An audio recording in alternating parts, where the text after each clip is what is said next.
Hastini by-election chongmoni yaglo hastimo berenda tongkhor tongbuya tongphalamani apati mono kitingi no khadomong phunuklayka bubakra khor abudi sakhet house toma Gandhini mangthong bwskango haste Trinamool Congress ni adongro aro manchaka haste Trinamool Congress ni Kaskur Subal Bhumi Trinamool Congress ni Patainai Panadev Khobei Trinamool Congress ni Kobani adongro কেন আজকে আপনাদের এই অবস্থা? আপনারা দেখেছেন যে সারা রাজ্যে যে উপনির্বাচনের পরে যে ব্যাপক সন্ত্রাস হয়েছে, উপনির্বাচন যেসব বিধানসভা কেন্দ্রগুলোতে হয়েছে সেখানে তো হয়েছে, এবং উপনির্বাচনকে সামনে রেখে সারা রাজ্যে বাড়ি ঘর ভেঙে গুড়িয়ে এমনকি মহিলারা যে পরিমাণে আক্রান্ত হয়েছে, এমন ব্যাপক সন্ত্রাস চলছে, এখনও চলছে, গতকালকে রাত্রিতে হয়েছে। এমনকি আমাদের সুরমার প্রার্থী অর্জুন নমশূদ্রকে থ্রেট করা হচ্ছে, বাড়িতে থাকার মতো অবস্থা নেই। সারা রাজ্যে একটা ব্যাপক সন্ত্রাসের মধ্য দিয়ে ভয় এবং আতঙ্কের পরিবেশ জারি করা হয়েছে। মুখ্যমন্ত্রী নীরব, কোনো ভূমিকাই নেই। রাজ্যে যে একটা মন্ত্রিসভা আছে, রাজ্যের যে একটা মুখ্যমন্ত্রী আছে, আইনের শাসন তো নেই, মানুষ কথা বলতে পারে না, একটা জঙ্গলের রাজত্ব কায়েম করে রেখেছে। আমরা তৃণমূল কংগ্রেস এই ধরনের অপশাসন দুর্বৃত্তায়নের বিরুদ্ধে লাগাতার আন্দোলন চালিয়ে যাচ্ছি। আপনারা জানেন বিগত দিনে আন্দোলনের তীব্রতা দিনের পর দিন বৃদ্ধি পেয়েছে। যত বেশি তারা আক্রমণ করেছে তত বেশি তৃণমূল কংগ্রেস রুখে দাঁড়িয়েছে। নির্বাচনের পরে আজকে আমরা আবার আমাদের গান্ধী মূর্তি সার্কিট হাউসে গান্ধী মূর্তির পাদদেশে আমরা এখানে মৌন অবস্থান করছি। একটাই কারণ, রাজ্যে শান্তির বাতাবরণ সৃষ্টি করা দরকার। মাননীয় মুখ্যমন্ত্রী, আপনি দেখুন কি হচ্ছে রাজ্যে, ওনার কোনো বক্তব্য নেই। অনেকগুলো রাজনৈতিক দল খোলা জলে মাছ শিকার করতে চাইছে, যারা রাজনীতির নামে মানুষের কথা চিন্তা করে না, মানুষের নিরাপত্তার কথা চিন্তা করে না। রাজ্যে যে সব দলের, এই বিরোধী দল শুধু তৃণমূল কংগ্রেস নয়, অন্যান্য দলের কর্মী সমর্থকরা আক্রান্ত হচ্ছে, সেই ব্যাপারে অন্যান্য রাজনৈতিক দলের কোনো ভূমিকা নেই।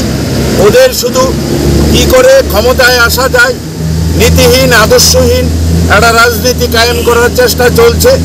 দীর্ঘ 25 বছর আমরা যে সিপিএমকে দেখেছি, সন্ত্রাস, দলতন্ত্র, একের পর এক উপর আক্রমণ, বহু বিরোধী দলের কংগ্রেস কর্মীকে হত্যা করেছে।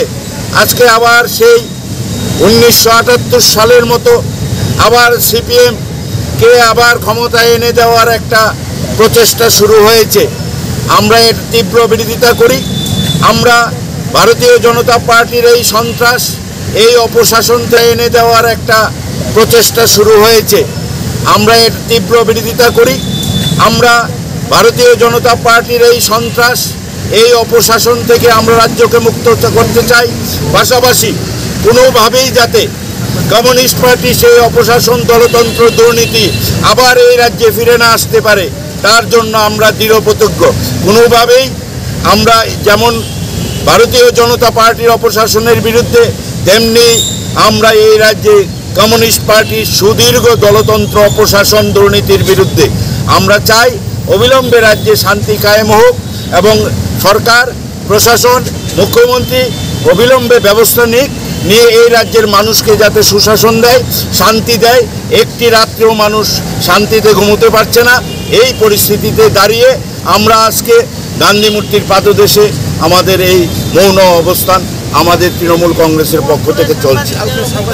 গতকাল আপনারা দেখেছেন সংবাদপত্র ভবন, মানে সাংবাদিকরা বসে মোহনপুরে, সে বামুটিয়াতে, সেখানে দুর্বৃত্তরা প্রকাশ্যে গিয়ে সংবাদপত্র ভবনটাকে গুড়িয়ে দিয়েছে।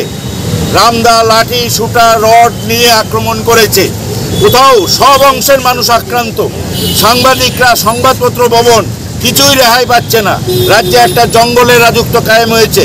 আমরা মনে করি যে এই ধরনের দুর্বৃত্তদের বিরুদ্ধে কোনো ব্যবস্থা নেওয়া হয়নি।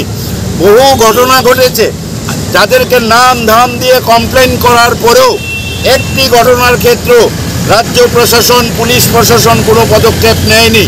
এই নির্বাচনেও যে ধরনের ঘটনা হয়েছে আমরা লিখিত কমপ্লেন দিয়েছি সমস্ত ঘটনাগুলিতে, একটি ক্ষেত্রেও সরকার ব্যবস্থা নেয়নি। আমরা এই সংবাদপত্র ভবন যে আক্রান্ত হয়েছে বামুটিয়াতে, আমরা এর তীব্র ধিক্কার এবং নিন্দা জানাচ্ছি।